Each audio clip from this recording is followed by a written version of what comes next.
Alright, I'm going to make a quick demo of how to use Meshmixer to combine different STL files. Um, Here I have the base for my workshop sign. I just opened that up in Meshmixer by double clicking on the STL. And when you hold down the right mouse button and pan it around, it pivots it. Middle mouse button zooms when you scroll it, and if you click the middle mouse button, it pans. Okay. Left mouse button is select, like any other program. All right. The first thing you're going to want to do to add stuff to it is import. And when you hit the import button, this box comes up. You want to append it.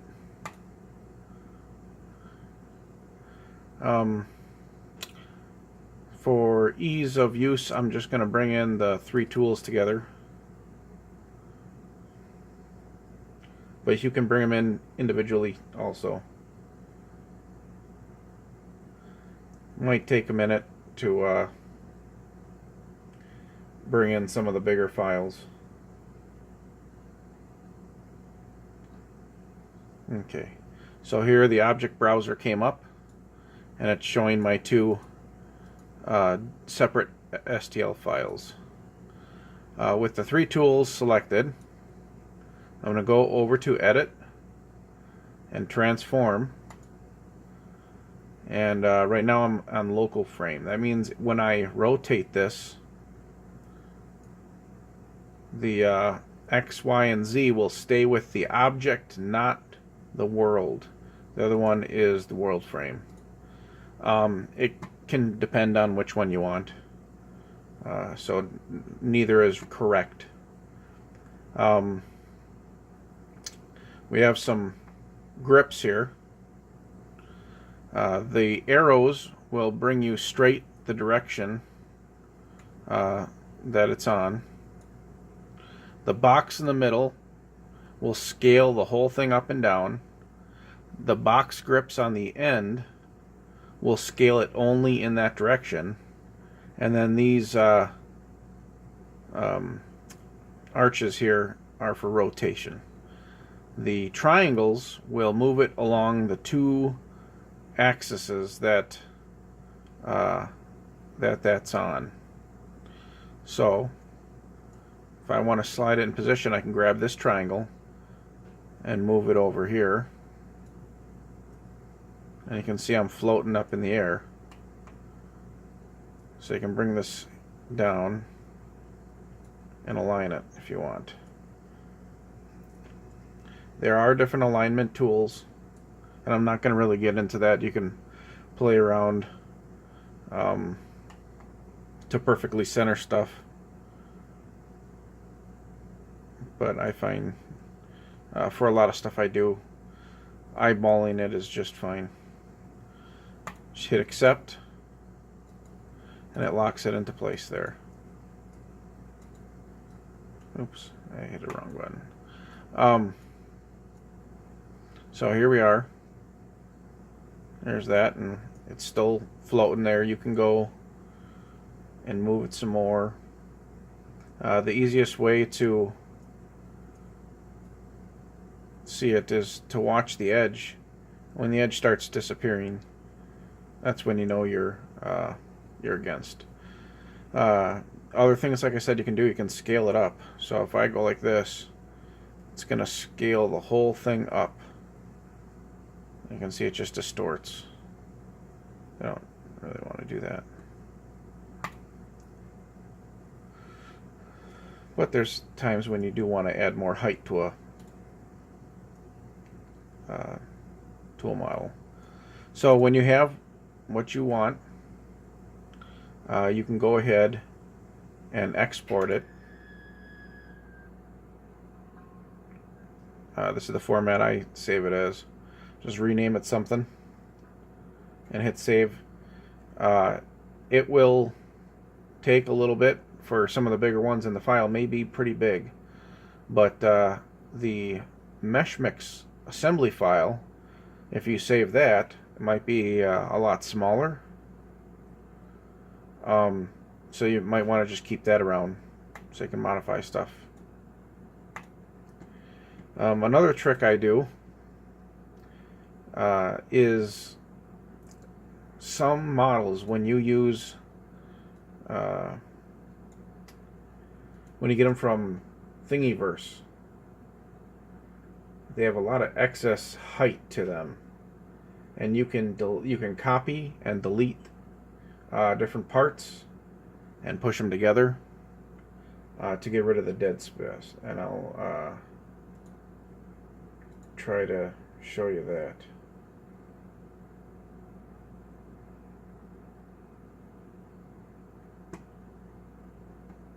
I'm just finding a good example for this. Let's see. Oh, I know.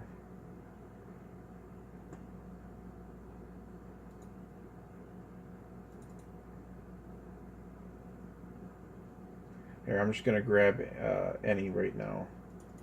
Here's a Donald Duck. Let's see what Donald Duck looks like.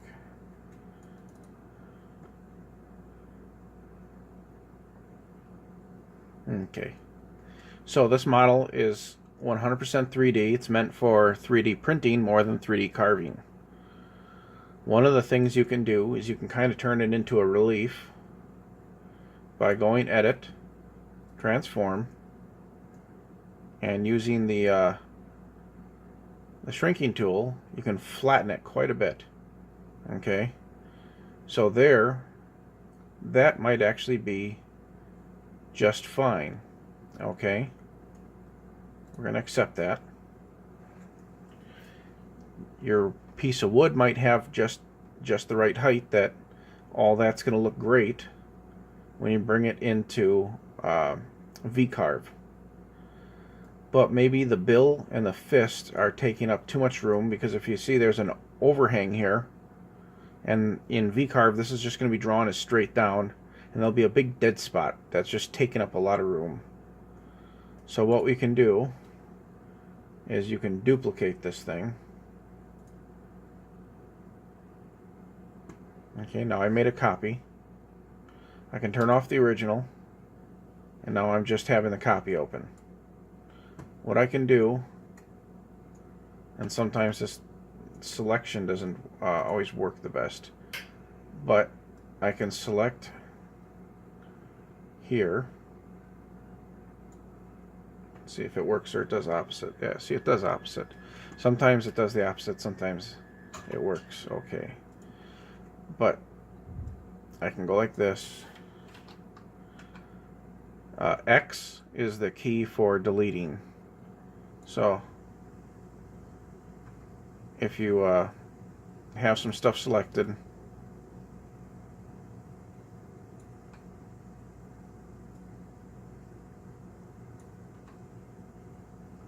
you can use the X key. Now that I got the beak okay, when you double click on a mass, it'll highlight the whole thing.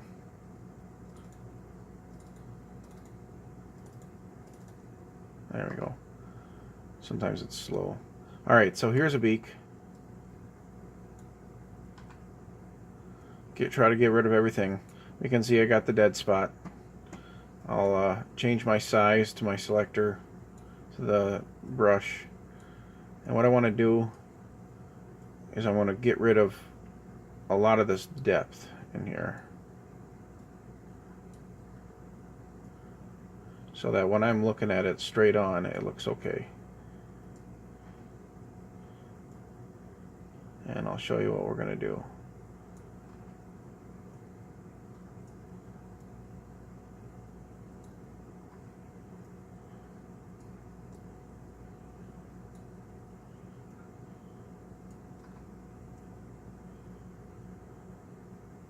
Okay, I'll leave it like that. I'm going to turn on the other duck, and I'm going to get rid of what I did. You can see it overlapped. And we're going to delete this, the beak, on here.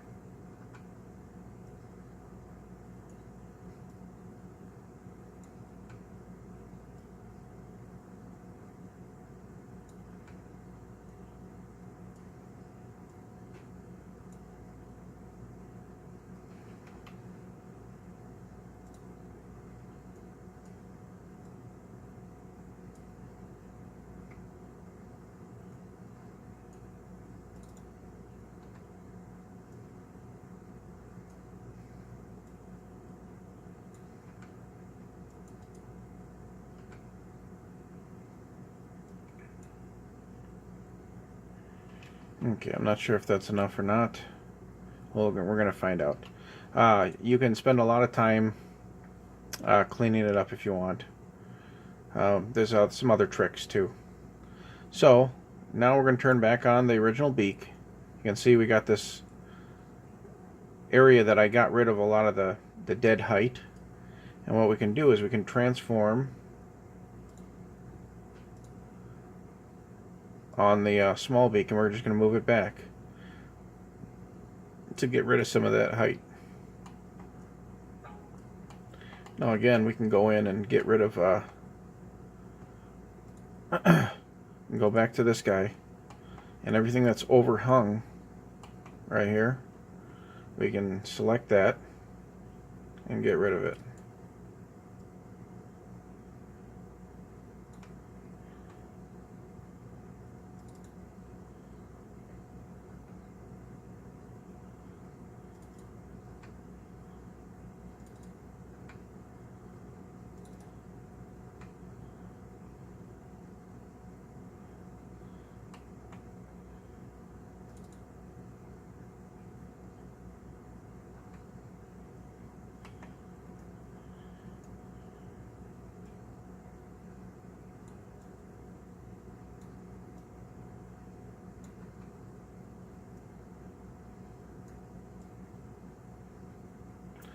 And I'm going to show you a trick to kind of help things get merged together.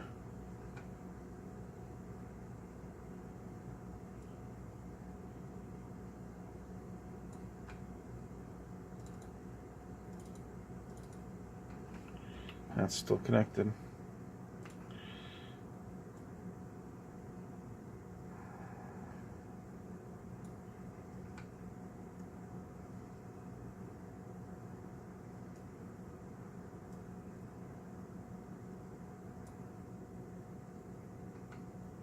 Hey, that worked. Okay, so you can see I accidentally made some holes in here, but I don't care. Yeah, like I said, you can do undo, Control Z, get things to look nice. But I don't have that kind of time, and neither do you. So now we're going to get into some sculpting tools. One of them that can be handy for this right now is the move tool. Okay. We're going to put the size up a bit, and I'm going to grab this, and I'm going to start moving some of the shapes and stretching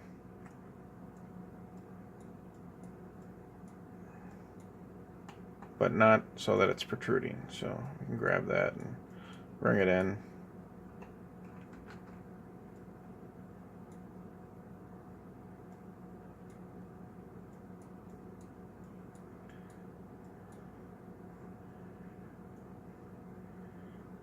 Anything that might cause an issue. Again, in V-carve, you're only going to be looking straight down on it. So any of this stuff in the back, anything that overhangs like that, it doesn't matter. What matters is what it looks like straight on. Then my favorite tool is Robust Smooth. You just basically go over. You hold the mouse button down and wiggle back and forth, and it's an awesome smoothing tool. You can see right there, it really smooths everything out real nice. So again, with some moving drawing tools or inflate can get some of this stuff to come out a little bit, and then again go back over it with Robust Smooth. And you can see you really can start shaping stuff the way you want it. You could spend a lot of time on this, making it look real nice, but it doesn't really matter. So we're just going to pretend that that's it, that it's perfect. And you can see I got rid of a ton of dead space. So now when you bring that into V-carve, you're still going to get the look of the bill, but there's not going to be a lot of wasted height right here. We saved a ton, which means the rest of it can actually get more definition.